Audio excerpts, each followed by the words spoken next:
तेलंगाना के जंगल में शेर सिंह सभा भरकर उदास मन से बैठा था। महाराज, मेरे पति को किसी ने मार दिया।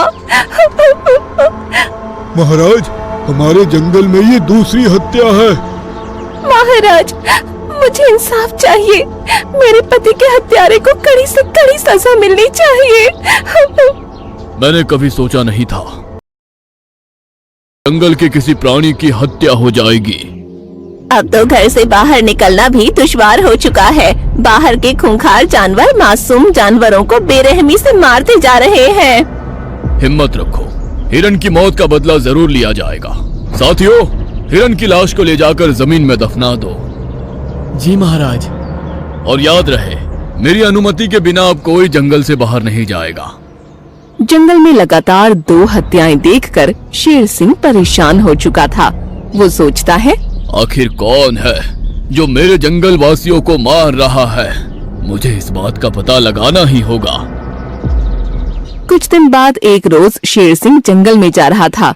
तब रास्ते में उसे एक आवाज सुनाई देती है। मुझे बचाओ।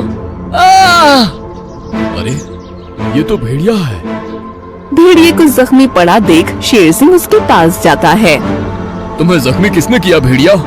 मेरी मदद करो महाराज, मुझे बहुत दर्द हो रहा है। इस वक्त तुम्हें इलाज की सख्त जरूरत है, चलो मेरे साथ।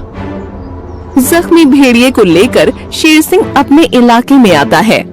महाराज, ये कौन है? जल्दी से जड़ी बूटी की व्यवस्था करो, इसकी जान बचानी है।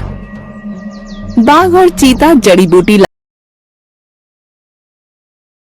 से पूछता है, ये हादसा तुम्हारे साथ कैसे हुआ और तुम रहते कहाँ हो? मेरा नाम कल्लू है और मैं पास वाले जंगल में रहता हूँ। जब मैं जंगल में सैर कर रहा था तब कुछ खूंखार जानवरों ने मुझ पर हमला कर दिया। इस खूंखार जानवरों का कहर कुछ ज्यादा ही बढ़ता जा रहा है, इनका इलाज करना पड़ेगा।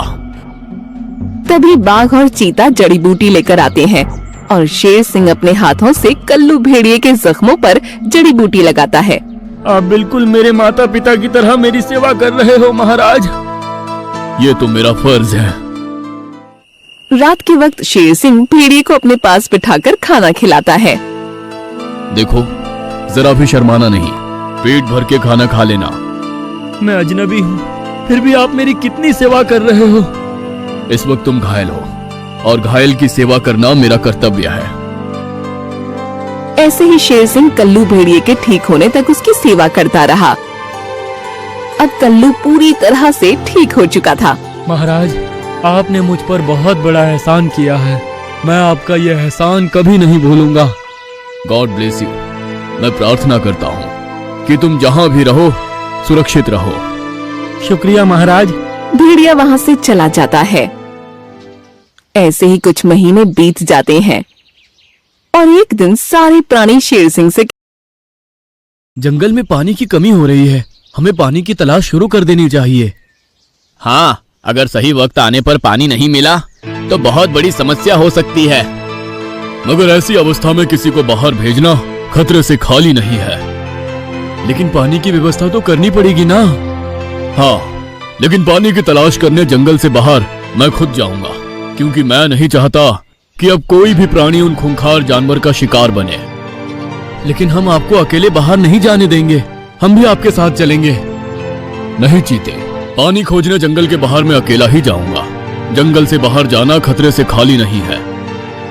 शेर सिंह पानी की तलाश में जंगल से बाहर जाने के लिए चल पड़ता है।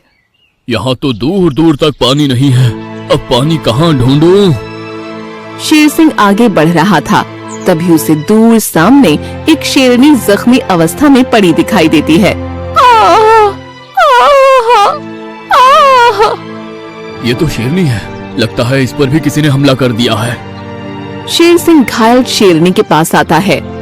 कौन हो तुम और ये चोट तुम्हें कैसे लगी? मुझ पर कुछ भेड़ियों ने हमला कर दिया था। क्या तुम्हें पता नहीं ये इलाका खतरनाक है? मैंने कुछ ऐसा सुना तो था। फिर तुम अपने जंगल से क्यों आई हो?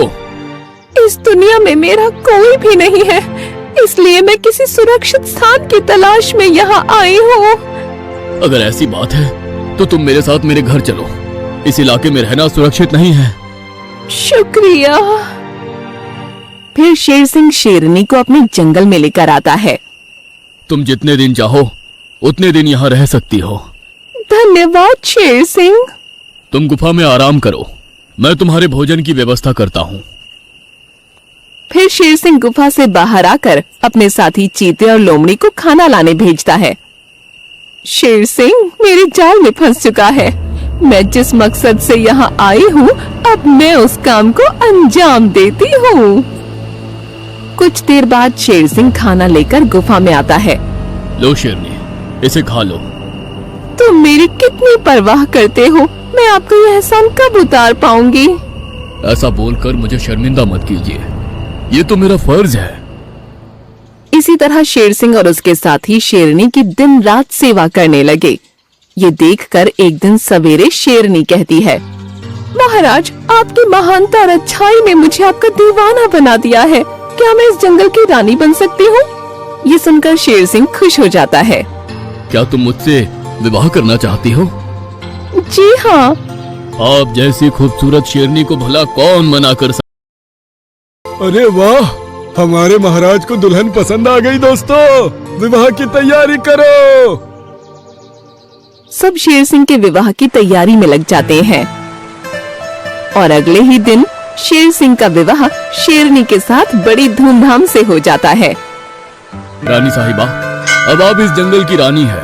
अब आपके आदेश का पालन करना हमारा कर्तव्य है। शेरनी कोई खुफिया मकसद लेकर यहाँ आई थी।